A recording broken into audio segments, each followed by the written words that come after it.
It's the Full Court Press with Eric Frandsen and Jason Walker. Welcome back to the to the show that we're doing right now. Following the local teams, breaking down the biggest games with in-depth analysis and team interview. Join the show by calling into 435-752-1069 or text 435-339-0321. It's the Full Court Press. Rose, answer, yes! Caught! Touchdown! They did it!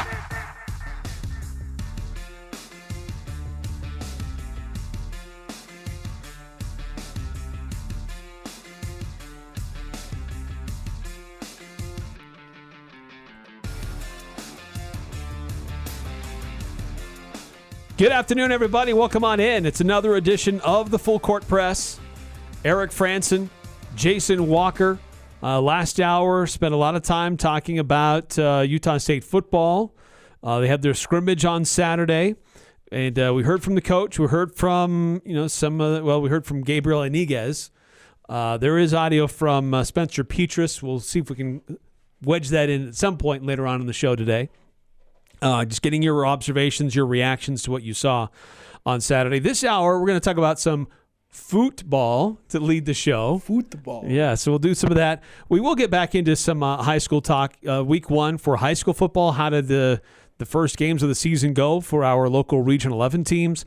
Utah State men's basketball had a successful trip in Europe. We'll hear from Coach Calhoun as they concluded their third game in Croatia.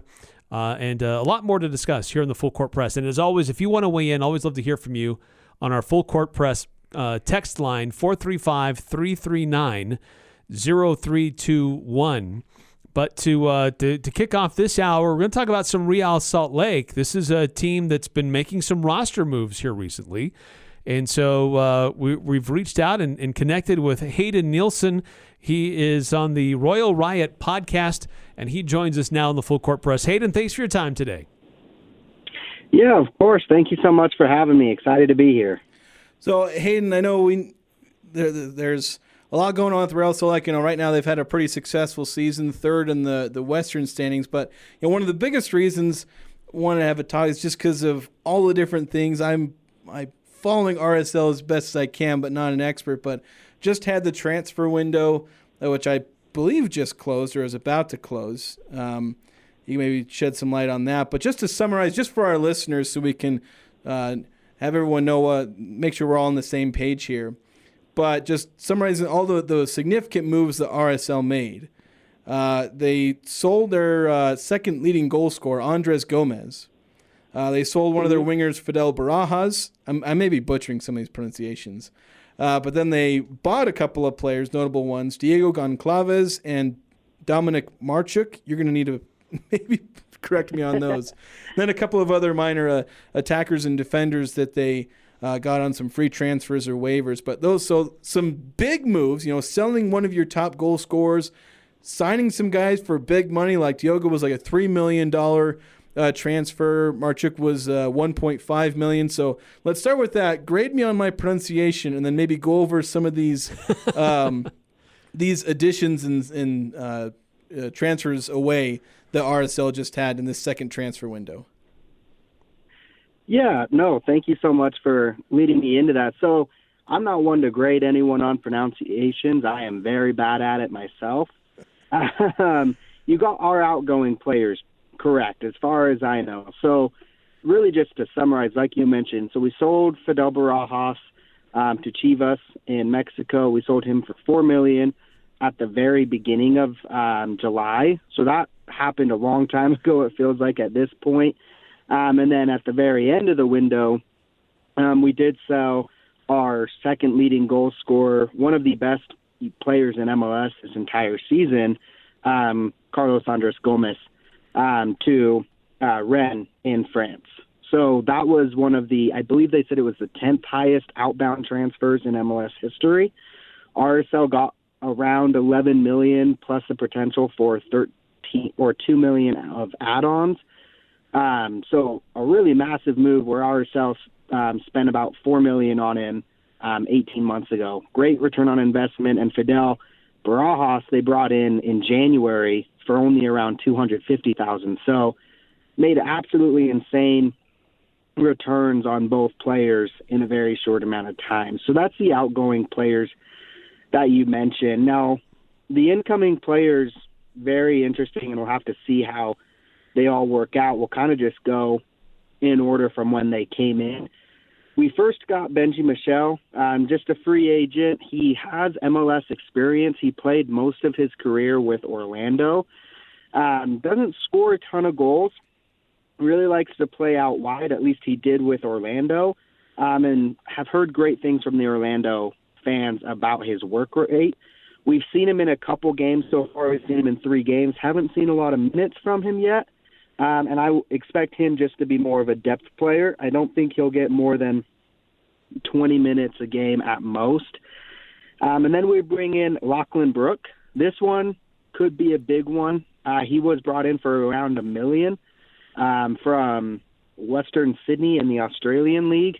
He has a wicked left foot, can shoot from just about anywhere. And last season, he had 14 goals. So he's a proven guy who can score a lot. He had 5 goals in 1 game last year.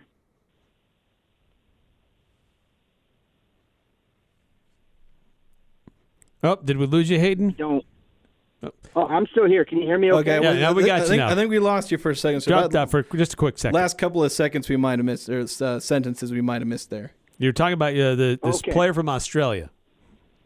Yeah, so Lachlan Brook, sorry for cutting out a little bit. Lachlan Brook, he's kind of unproven. He basically, the run-up on him is his left foot is really good. He likes playing on the right wing, cutting in. And he looks like he can shoot from just around anywhere. However, again, we don't know how well he will translate because there's not a real script on Australia players coming to MLS and performing yet. Now, this summer, there's been a lot coming from Australia to MLS. So it was a trend that RSL hopped on, and RSL scouting hasn't missed yet. This new ownership has not missed on a player. And I don't think Lachlan's going to be the first. So I think it's going to be really solid wing depth. Came in for about $1 million. We jump to our first and very important defensive depth. We added Javane Brown. He was a starter for Vancouver. Starts at the right back / center back. We really needed that depth piece. It pushes Brody over to the left side where he isn't as comfortable, but strangely enough has looked better in seasons past. So Brody will go to the left side while Bodie Hidalgo and Javane Brown will go for those right back minutes. And Javane and Bodie also both comfortable playing center back minutes as well. Then you mentioned the big one is Diogo Gonçalves. I think I pronounced it right, or it's Gonçalves. Something around there. Portuguese international, 27 years old, coming from FC Copenhagen. This one's a big one. He came in for around $3 million, and he's coming in his prime. He played Champions League soccer, which, for those of you who don't know, that's the top kind of league play you can play in a tournament in Europe. And he played well. He scored a goal and had an assist against massive club Manchester United. So he's really experienced. He's played well against big teams, and he's the 10 this club has been searching really, really hard for. 10s are really hard to find, especially 10s that you have a pretty good upside and low floor. Sometimes you just have to take a guessing game. This isn't a guessing game. His floor is very high, and his ceiling brings us way, way higher as well. And then on the last day of the window, you mentioned, if you didn't know, the window was closed. It is now closed. On the last day of the window, we brought in 20-year-old Polish winger Dominik Marchuk. This is an exciting one for me. This is actually my most exciting transfer of the window. We got him for probably half or a third of the price because they had what's called a buy clause or a transfer clause, to where RSL had to pay $1.5 million, and we got him. We didn't have to negotiate with the club at all. So as long as we were willing to pay that amount, and he was willing to agree to personal deals, we got him. We got him on a steal of a deal. Polish fans are pissed because they don't think he should be coming to MLS. There's an Italian club after him, and he didn't go there. He chose to come to Real Salt Lake instead. I think he will be our immediate starter on the right wing as soon as he gets familiar with the team. So maybe not in San Jose with San Jose at home this week, but I'm assuming in the next couple games you'll see him slide in at that right wing spot, and he's Gomez's replacement. Yeah, so I guess you may have just transfer window. Yes, you may have just answered this question already, because I was wanted to ask about replacing Gomez, just because he was such a massive part of the offense. I guess you feel that Marchuk is going to be kind of the main replacement there, with maybe Lachlan Brook filling in as another depth piece. Is that just you expect Marchuk to be able to at least replace some of what Gomez was able to bring as far as that ability to create offense and obviously score goals? Yeah, I think so. And we haven't had production in the goals and assists stats column from the 10 position. So Diogo will help in that perspective as well, replacing what Andres left. Even though it's not from the same position, I think it will be a little bit by committee, at least for this year. It's a different league, MLS is, from the European leagues, and we've seen attacking players take a little bit to adjust. We saw Gomez even have a little bit of an adjustment period. So I don't expect it to come in and guns a-blazing, going crazy from the get-go with Marchuk. I do think Diogo will come in and immediately start replacing that value that we lost. So the argument is kind of just, did RSL get a little worse, stay the same, or get a little better? And I do think that RSL probably stays about the same currently, even with losing that production. I think having Diogo and Marchuk, and I think Brooks, Lachlan will be a little bit more of a development. He won't start right away, and I don't think he'll start at all. I think he will be more depth with Dominic there.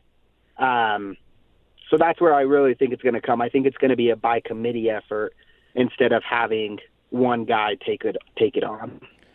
So something I want to touch on before we get too far, because you refer to Diogo as the number 10, and I sort of understand what that means, but kind of explain what you mean when you refer to as the number 10, that kind of position. It's obviously a player archetype. Just kind of explain what that means, and how Diogo will be fitting into this offense with that number 10 role. Yeah, no, so that's a great question. So the number 10 is pretty much another word for attacking midfielder. And for all offenses, it's not always important. Not every offense needs an attacking midfielder or a 10. It really matters on how you play positionally. The way the RSL plays is with 4 defenders, and then they have 2 midfielders right above those defenders. They're called double pivots, but essentially their role is to help accelerate the attack, help push the ball to the attackers, or to help be that last line of defense before the actual defense. So that's, Brian Ojeda, Emeka Nelly, they've done a fantastic job this season. And then we have 3.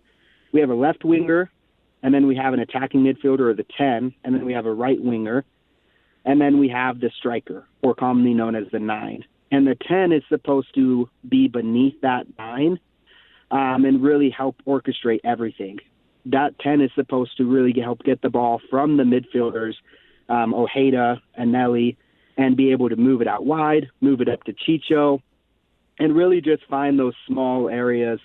And that's the position that Messi has played a lot in his career. So if there's one player that watching, it's Messi. And that's something that he's played really well, just being able to find small pockets of space. Now, I'm not obviously comparing Diogo to Messi, but that's kind of what we're looking for as a 10, someone who can just create opportunities, players in the right areas. And that's what I think we'll get a lot from Diogo, just being able to be a great passer, being able to get the ball out wide, and be able to create chances for himself as well. He's known for his set pieces and his penalties as well. So I think we're going to see a lot of goals from him, where as 10s, you don't always see a lot of goals. You see more assists more often than not. Again, we're talking to Hayden Nielsen. He is with the Royal Riot Podcast, talking about Real Salt Lake. And this was a team that, as we started to get into May, this team really took off. They had this long unbeaten streak, and they still remain one of the top teams in the Western Conference. I think they're currently third place. But what with these changes with the roster, does that introduce some uncertainty for them to be able to maintain their position? What are the teams around them looking like in some of the moves that they made, and are they going to be threatening to drop from their standings, or can they even threaten to move up in the standings? No, that's a fantastic question, and that's absolutely a concern. Is Gomez was a massive part of this team. Fidel Barajas wasn't as big of a part of this team. He was more of a future project, so that doesn't hurt us now. But Gomez, that does hurt us, and we need that production to be replaced. And if it's not replaced, you could see this team start to slip. However, because of that form that you mentioned, I don't see this team falling below fourth, even if they aren't able to replicate what Gomez has put on the field, which I do think they'll be able to. But if we're talking worst-case scenario, that's something to keep an eye on. Is we don't know how good Dominic is because we don't know the Polish league. It doesn't always translate. It has pretty well in the past, so we think it will. And, of course, Diogo, a 10 is a very hard position to get an A-plus on. He can either be one of the best midfielders in the league, or he can just be kind of meh. And that's something that we'll have to wait and see on now. I think that the chances of him not producing are pretty low. So RSL is currently in third place, like you mentioned. They have LA Galaxy and LAFC, the two LAs, currently ahead of them. Galaxy has a 6-point lead. We do have a game in hand, which just means we've played one less game than them. So we can pull within 3, and Galaxy can't do anything about that.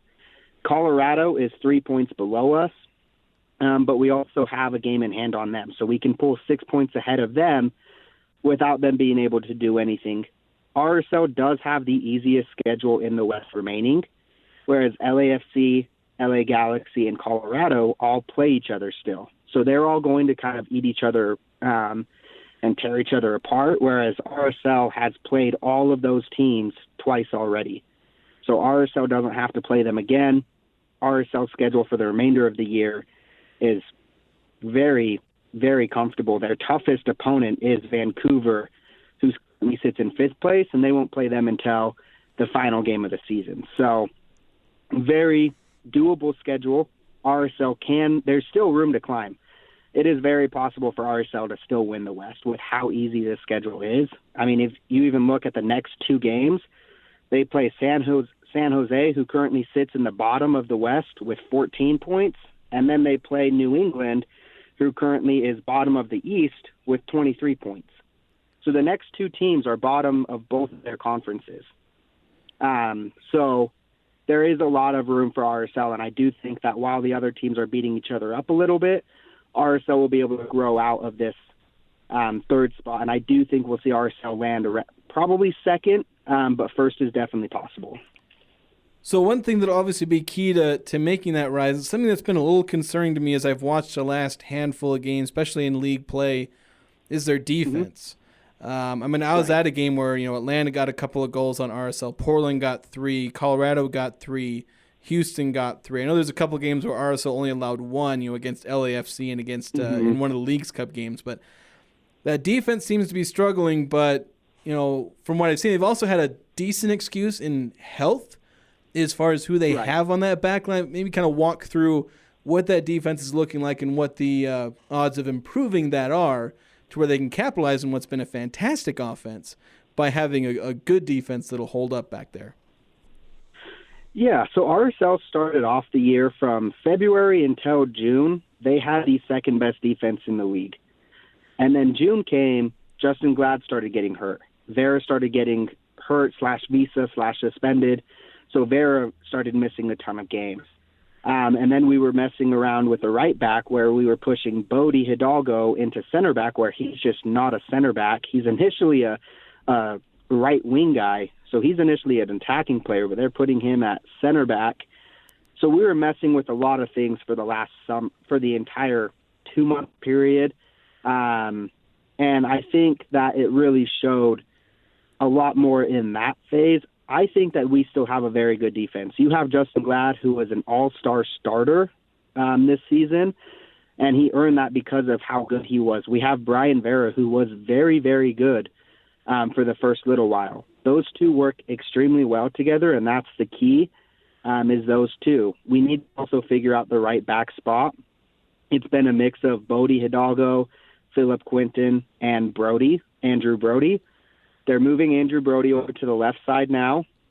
Philip Quinton is just going to be center back depth. I don't think we'll see much of him, if any of him, for the remainder of this season. So it's going to be Javane Brown and Bodie Hidalgo. Javane Brown is very experienced. He's played right back a lot. He is a proven MLS starter. Bodie Hidalgo has a little bit more upside. I personally really like Bodie, but you can tell he's young at points. So I think that Javane Brown could win that starting role, and that could help solidify. And then at the left back spot, one of the best players this season, we don't talk about him simply because he's not causing any issues, is Catranes. So that spot is clearly playing very well, and you have Andrew Brody, who is good depth there as well. So the defense, I actually don't think is as big of a problem as people are seeing. We have given up a lot of goals, but again, we're not playing with a consistent defense. And I think that comes down to the injury history. Marcelo Silva is now healthy. He was a big mainstay. He's now older, but that's a lot better depth option that you can slide in than forcing a forward to try to play center back. And then we got to figure out our goalie mistakes. Zach McMath has made a lot of mistakes this year. It gave Gavin Beavers the chance to start, and then Gavin Beavers wasn't phenomenal, in this Leagues Cup. So it leads to some questions there where we don't know who the goalie is going to be. I would say that McMath has the higher floor, but he's been making some crazy mistakes this year that has led to the 19-year-old Gavin Beavers being able to get the start. So that's my biggest question mark, is that goalie position. We can't have dumb mistakes there. If we don't have dumb mistakes that give goals to the opposing team from the goalie, we're getting more points this season already. So I think that's bigger than the center back and the back four. But I think our defense is better than it's been, especially now that we've had a 3-week break and we're completely healthy. Hayden, last question for me is shifting from the defense to the offense. Just how much of a difference has it made to this team getting somebody like Chicho Aranguez on this roster and part of this team? Chicho Arango, excuse me. Yeah, no, you're okay. It's unexplainable. We've never had a player of his quality in the entire history of this team. And I don't believe that that's much of a hot take. I do think that he is the best player to ever wear the RSL jersey. He hasn't done the most in the RSL jersey by any means, but in terms of the type of player he is, it's absolutely fantastic. I think that he is the leader for the MVP still, especially with Messi out for a long time. Acosta is back in Cincinnati, so that's someone to watch out for. But currently he's the Golden Boot leader with 17 goals. He has 11 assists. He is tied with the all-time goal scorer in one season, Sabarillo. They both have 17. Chicho has 9 games left to play. He's also only 4 assists away from tying Javier Morales' single-season assist record. He could break both in the same season. RSL's never seen a player of that caliber. He's already broken the single-season goals and assists in that Cunningham had. So this type of a player absolutely changes how we see it.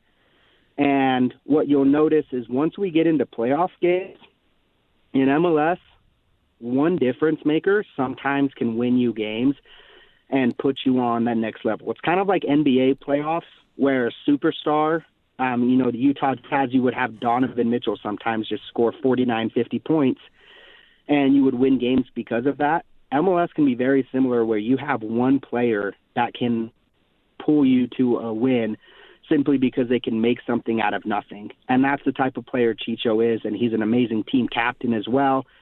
So him being on this team, it's something that we've never had before, and it's something that we've obviously needed, and I think he's going to be a key reason why RSL will make a big push this postseason.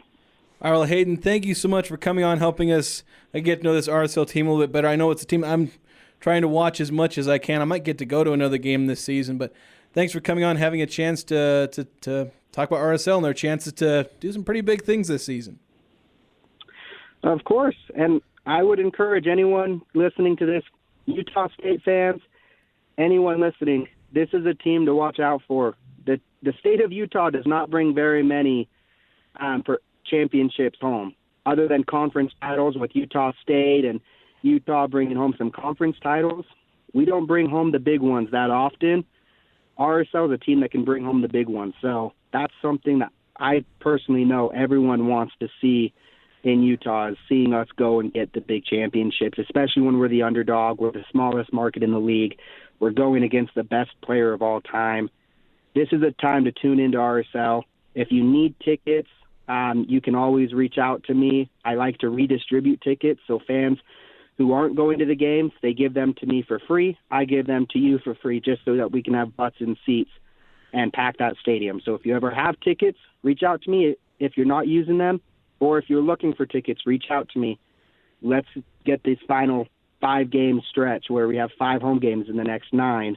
We need to pack this so we can bring a championship home. Yes, if you want to watch the game, Hayden Nielsen, he's co-host of the Royal Riot Podcast. We got to go ahead and take a break. Again, thanks for Hayden coming on, and we'll be back after this here on the Full Court Press, 106.9 FM, 1390 AM, The Fan.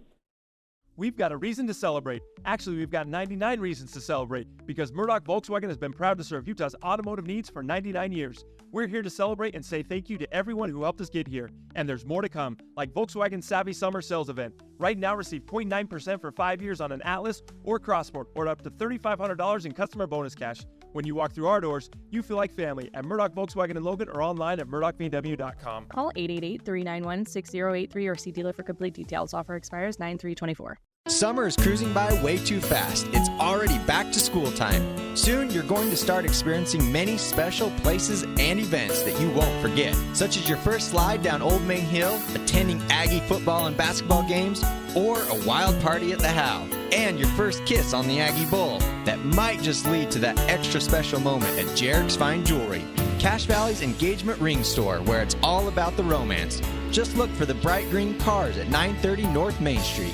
Cache Valley Ear, Nose, and Throat and the Allergy Clinic now have an office located inside the Miller Medical Building in Tremonton. An additional office open every Friday. Cache Valley Ear, Nose, and Throat is the 2024 Best of Northern Utah Gold winner for ear, nose, and throat medical offices and is now located in North Logan, Providence, and Tremonton. Schedule your appointment for an office near you. Go to CacheValleyENT.com. That's CacheValleyENT.com for details. Most insurance products, including Select Med, are accepted. On the familiar corner of 4th North and 1st West, Beezer Lock and Key has been keeping Cache Valley safe for 30 years. Beezer has repaired, replaced, or helped build thousands of projects in Cache Valley with secure door hardware, including locking systems, panic hardware, door closers, and more. It's always been more than simply cutting a key. Your family and business safety come first. Beezer Lock and Key knows how to provide top-notch security solutions that stand unmatched in the industry. Visit 4th North and 1st West in Logan, or go to beezerlock.com to discover more. The patio is open. The chips are endless. Drinks on tap. You know it's got to be Cafe Sabor, Cache Valley's best Mexican restaurant, gold winner in the Best of Northern Utah contest. Experience Locals Day every Thursday with a huge burrito, endless chips and soda, only $7.95. That's a complete lunch for just $7.95. Finding any lunch under $10 is nearly impossible. Every Thursday, drinks, chips, and massive burrito, just $7.95. The patio, the sun, the fun at Cafe Sabor in the historic train station on 6th Weston Center in Logan. Friday on the Las Vegas Raiders Radio Network, the Silver and Black wrap up the preseason as they host the San Francisco 49ers. Hi, this is Tim Cates. Join us as Antonio Pierce gets a final look at his team before the roster has to be set. Position battles on both sides of the football for the Raiders. It's week 3 of the preseason from Allegiant Stadium. Raiders, 49ers. If it's the NFL, it's right here. Pre-game begins Friday night at 7:30 on Sports Talk Radio, 106.9 FM, 1390 AM, The Fan. It doesn't matter who you root for. The Full Court Press has all the high school sports covered. The Full Court Press. Connect with us on Facebook, Twitter, and online at 1069thefan.com.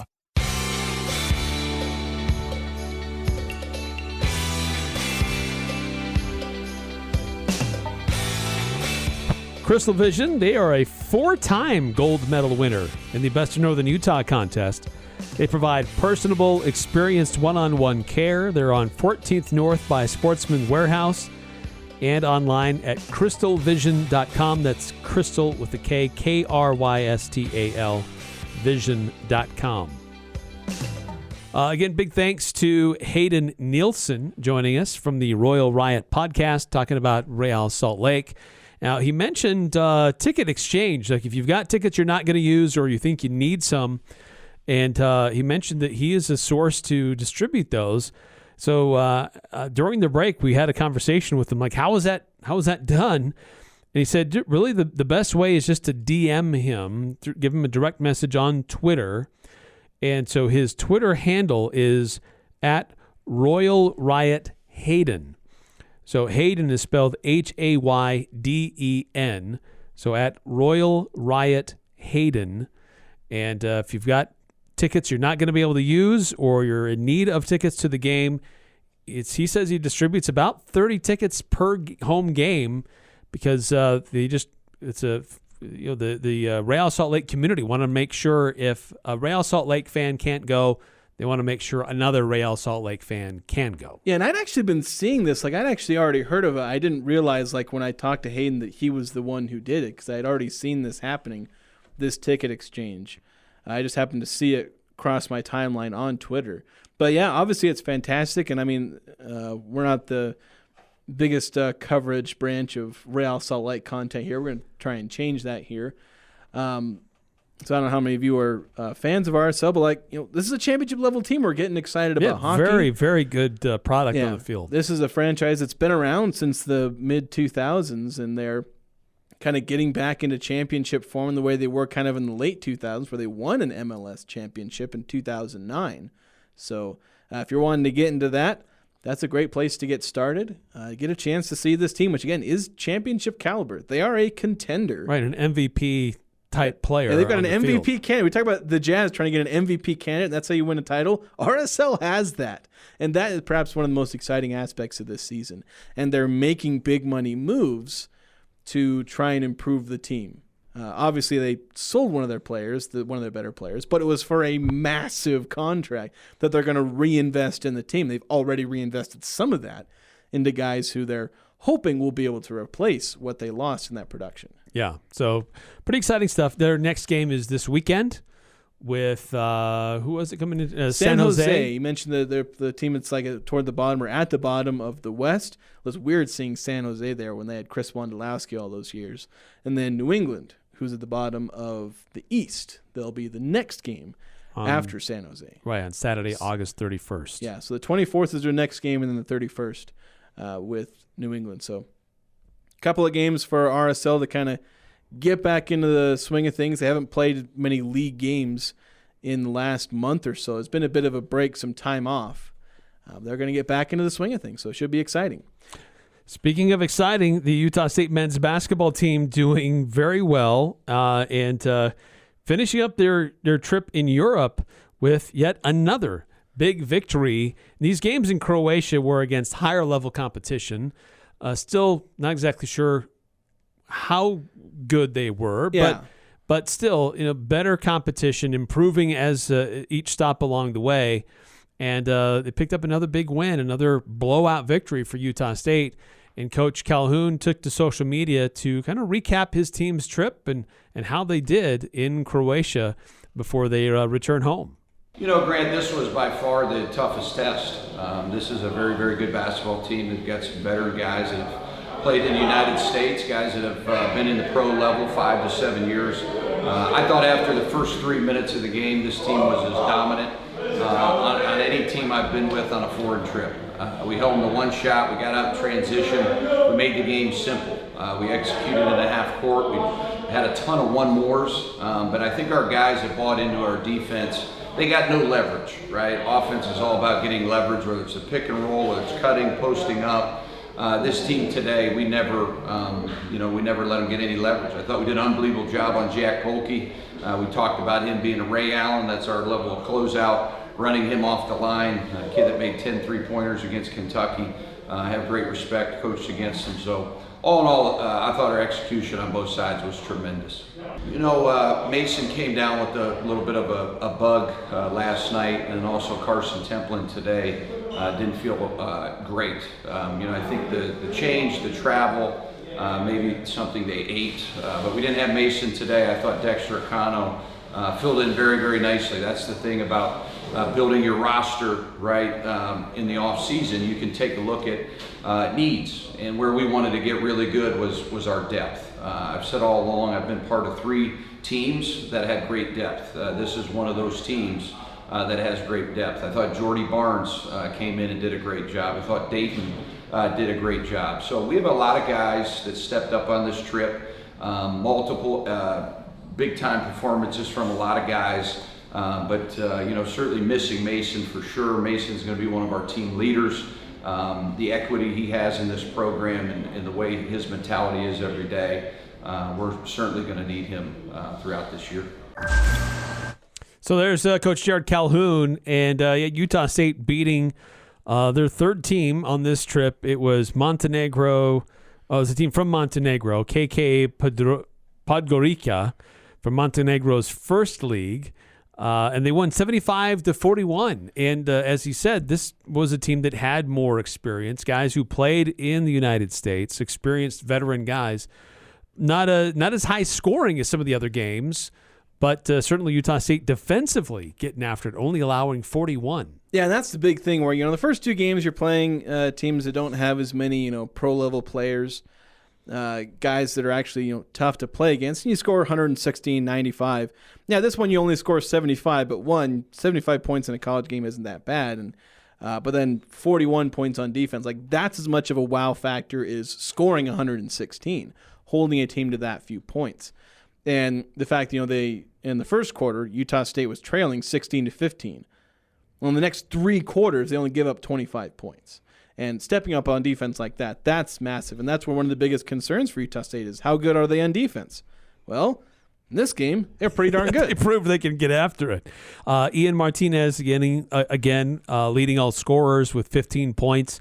Dayton Albury, Aben Gadarazzi, they had 10 apiece.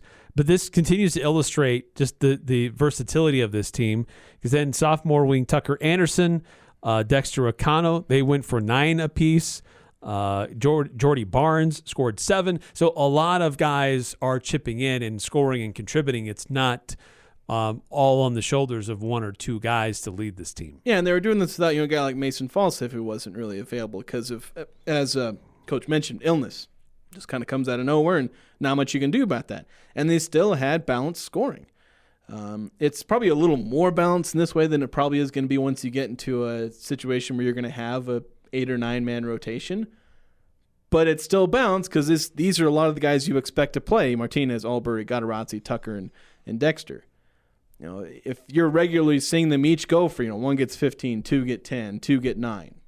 Yeah, that's what you want out of this team, is to be balanced, to be versatile, and in some ways unstoppable because of that balance and the diversity. Right, and 20 team assists. Yeah, that's a big one for the game. That's 20 assists big. Is really hard to do for a college team. It's pretty crazy. All right, another quick timeout here in the Full Court Press. How did our high school teams do on their season openers on Friday? We'll talk about that next on the Full Court Press. Now here's a concept. You earmark 1/3 of your profits to go back into the community, to local charities. Dex Imaging does that. My name is Anthony Wagoner, and I'd like to share with you what I know about Dex, the company that acquired Valley Office Systems. Dex Imaging is committed to continuing quality customer service while raising the bar to become a strong community partner. Join us in creating the brightest image for tomorrow. Contact us at deximaging.com. Attention shoppers, this is Jay with Daryl's Appliance. We are busting inflation with up to 40% off scratch and dent items. Plus, enjoy 12-month financing and a 2-year warranty on all purchases. Don't miss these incredible deals. As always, this offer is backed by Daryl's service and warranty team. Daryl's west on Airport Road, open until 6 p.m. on weekdays, 5 on Saturday. See Daryl's Appliance in beautiful downtown Benson. This is Ryan at My Mattress. Life is good. Life at My Mattress is good too. Why might I say that? Because today is a good day to slay a Goliath. The other day I went into a mattress store here in Logan that has 2,500 stores across the country. I'd say that's a Goliath. We were 20% less expensive on every bed that we both offer. We may not have 2,500 stores, but we are number one in Cache Valley. Better product and better prices. Isn't it time to sleep exceptionally? Only at My Mattress.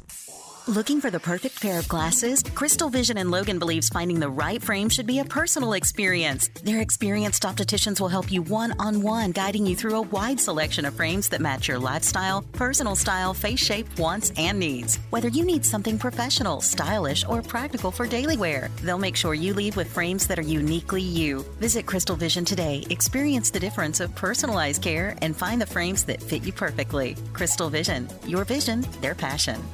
Join the show by calling 435-752-1069 or text 435-339-0321. It's the Full Court Press with Eric Frandsen and Jason Walker.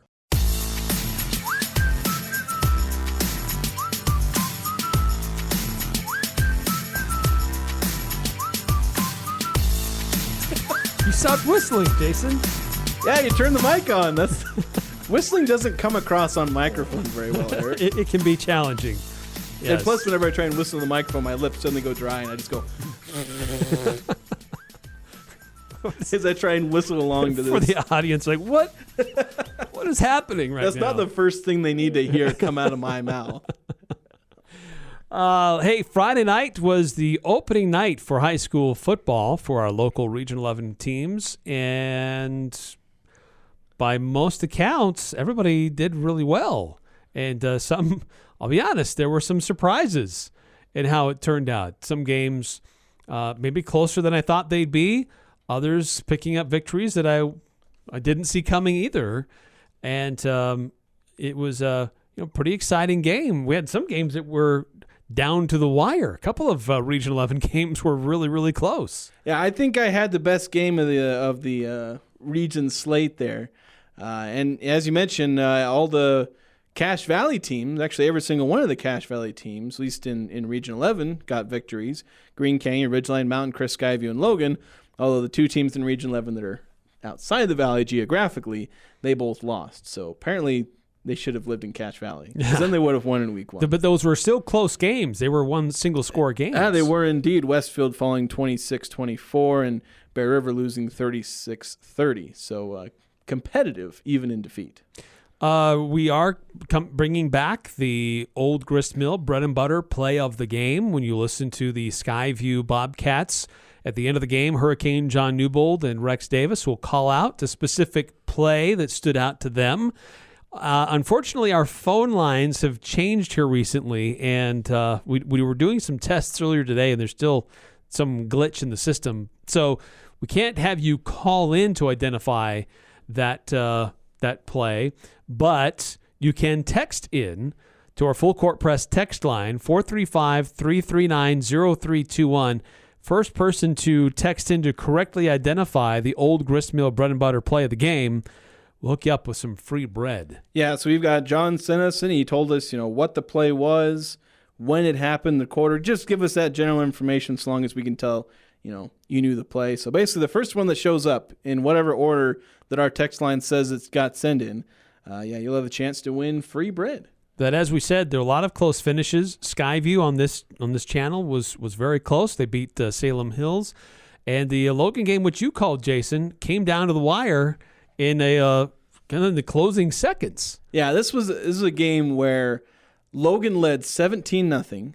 Then they were trailing 21-17. Then they were up 23-21 or something to that effect. And then they were down 27-23. Just kept going back and forth in the second half. And then Logan had a chance to make a play and go ahead with like 30 seconds left. It'll be second down and 4 or 5. That opens the playbook because now you still got one timeout. And that same play, which would have been completed about the 5, that's now in the end zone if you decide to go back to it. Just throw over the middle to Reed Olson. Looking for him on the field. He's going to walk over to the right side once again. They're going to have two wide receivers split on either side. Pingree in the slot on the left, Reed Olson in the slot on the right. Favero back to pass. Looking, throws, got Pingree, hit the touchdown! Oh, Pingree! And he just ran past three people. No flags down. They just watched him catch that ball and walk into the end zone.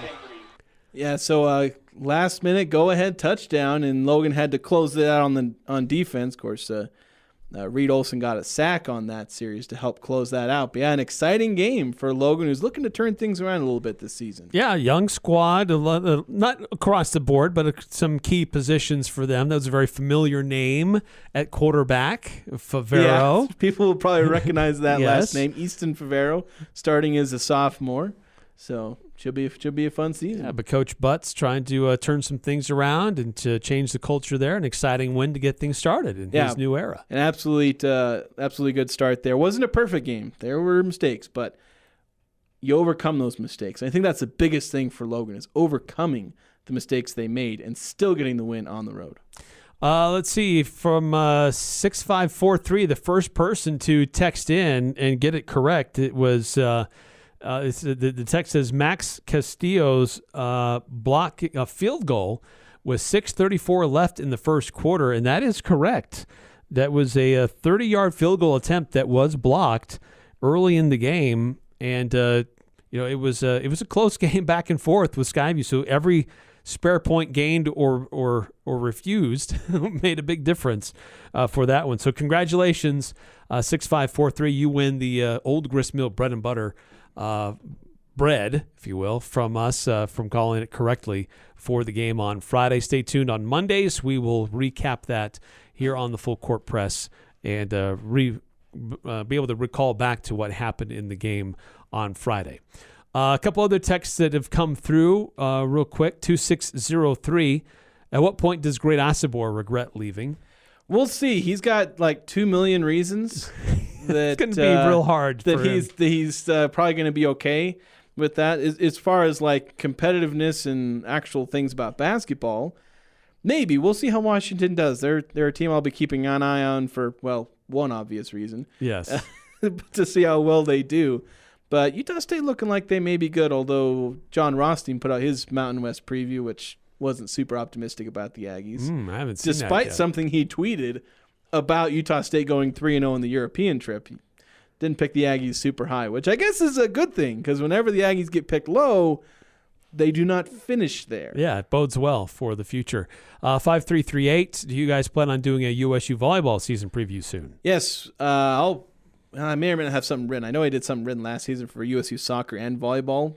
Forgot to do one for soccer. We are going to try and have Manny Martins on later this week, and I'll be reaching out about having Rob Nielsen on the show. So, yes, there will be volleyball content on this show. We'll make sure to have that happen. Yes. As we have another championship caliber team. We got one with USU soccer. We've got one with USU volleyball.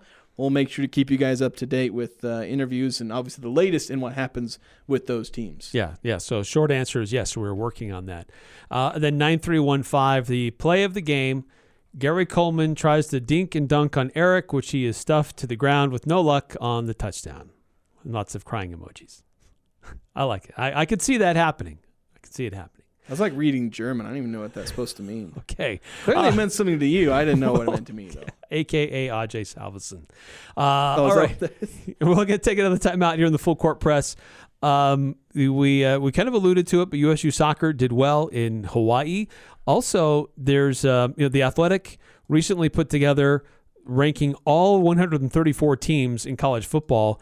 And so they're the latest to do this. What are some of the other publications ranking college football, and what's the average ranking on all of those for the Utah State Aggies? We'll discuss that next on the Full Court Press.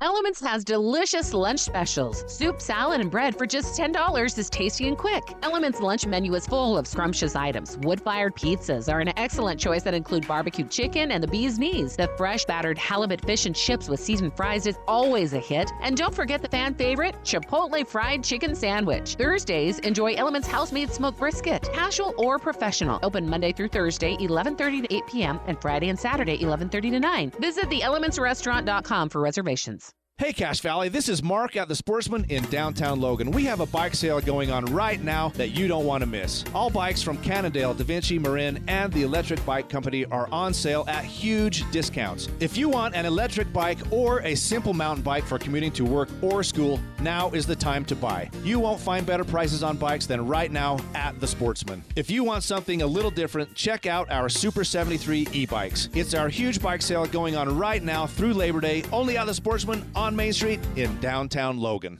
Make it 4 years in a row. Advanced Heating and AC is honored to be named the gold medalist for the best of Northern Utah in the AC HVAC category. You have many choices when it comes to your home's heating and air conditioning system. Make sure you choose the gold medal winning company, Advanced Heating and AC. Call 752-7272 or stop by their showroom west of DI. Online at advancedheating-ac.com. You know you recognize that song. I'm talking to you, class of 1976. Hi, this is Rusty Allen with LSS Insurance, and turning 65 means it's time to talk Medicare. LSS is here to help. Call 752-9493 for help with Medicare. As your local agent, we will research benefits, costs, and look up prescriptions so there aren't any surprises at the pharmacy. Call LSS at 752-9493. No matter what the conditions, DD Auto and Salvage can get your vehicle up and off your property. Now is the time to plan to make extra cash by calling DD Auto and Salvage and moving that old vehicle. Let them pay you for that junk vehicle. DD Auto and Salvage makes it so easy to get rid of your junker vehicles, paying you the most money possible. If you have metal, DD Auto and Salvage in Logan wants to pay you today. Call 787-1204. That's 787-1204 today. See store for details. It's the Full Court Press with Eric Frandsen and Jason Walker.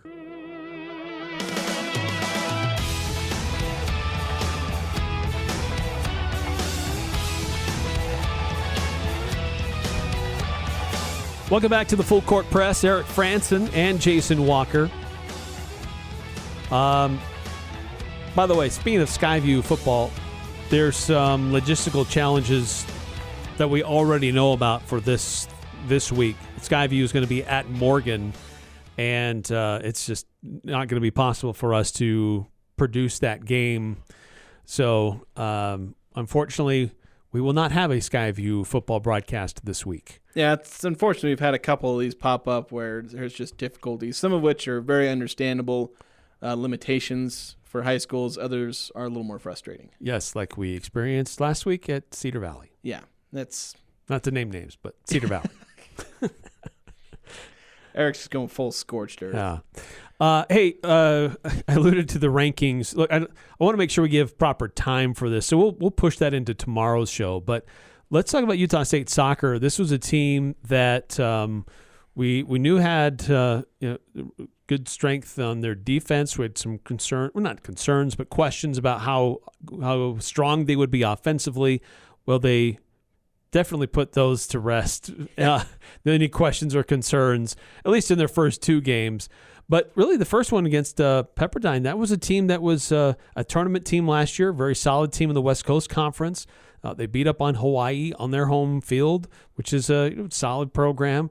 So Utah State with a very, very strong start to their soccer season. Yeah, I'm not sure I could have been more impressed by these. It's not uncommon for Utah State, even in some years where they weren't like Mountain West Championship caliber, to have games where they win like 4-1, 5-2. Those kind of blowout wins early in the season. Maybe they're playing a team that's not as good.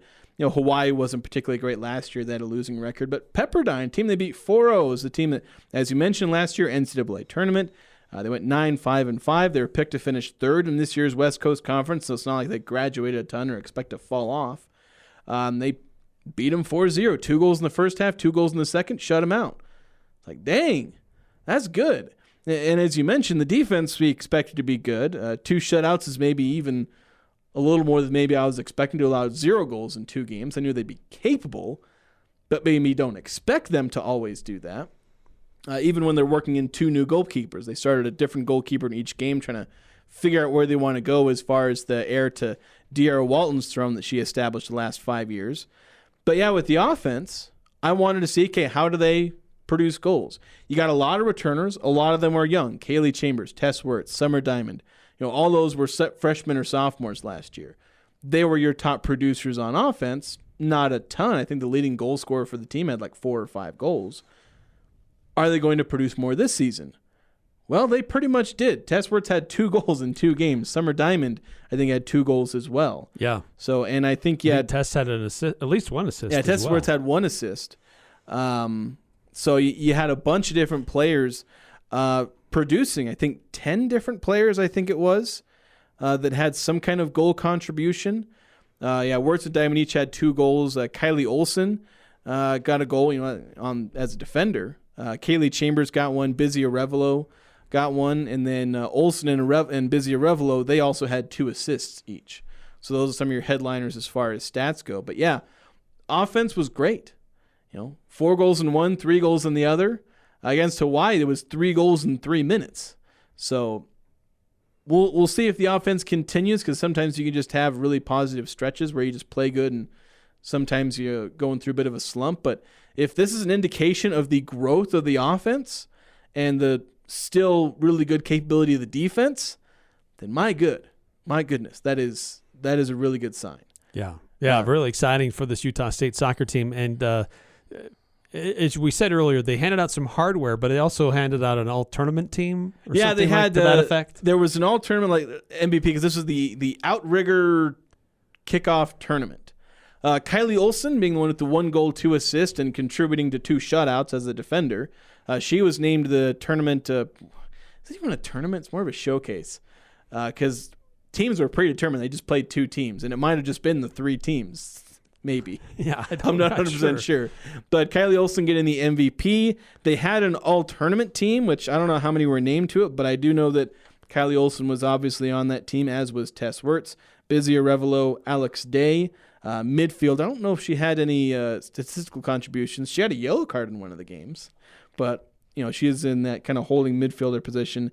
And then Shea Kircher-Pratt, she was one of the 2 goalkeepers who started on these 2 games. She made the all-tournament team as well. She got a shutout in it's either 2 or 3 saves in the game she played in. And her first action in a Utah State uniform, the first game she's appeared in, played all 90 minutes, got a shutout. Awesome. So very good. And then Kylie Olsen also named, perhaps more notably, Mountain West Defensive Player of the Week. So, yeah, awesome. And they've returning home, and then they will face Texas Tech in their home opener on Sunday. That'll be at noon on the Chuck and Gloria Bell Field. Yeah, that'll be a big one. That's one that you're going to have to watch. I'm going to make sure I can try and make it out to it. Maybe. I do have church. So, but I might be able to make it there. You might see me in the. You might be finely dressed. I might be a little overdressed for the occasion. But yeah, it's definitely a game that you want to try and see if you can, either at the game, or I think they'll probably be streaming it as well. But because that'll be a big indicator of how good this team is. Power conference opponent, good team, and of course the rest of their non-conference slate, where it's a bunch of teams in Utah, some of whom are very good. Yes, like Utah and BYU are both pretty good. Hey, thanks again to Hayden Nielsen, who joined us earlier this hour to talk about Real Salt Lake. You can follow him on Twitter at Royal Riot Hayden. That's Hayden. And if you've got tickets to RSL games or are in need of tickets, so if you're going, or if you have tickets and you can't go, or if you're going and you'd like to go and you don't have tickets, you can hit him up on Twitter. He can usually try to hook you up. But thanks so much for tuning in. Podcast will be loaded shortly on 106.9 FM. There we go again. 1069thefan.com and on the 1069 The Fan mobile app. Thanks for tuning in, everybody. We'll be back again at it tomorrow. The NFL. Touchdown! On Sports Talk Radio. I've been waiting a long time, for this moment. KLGN Logan. 1069 FM, 1390 AM.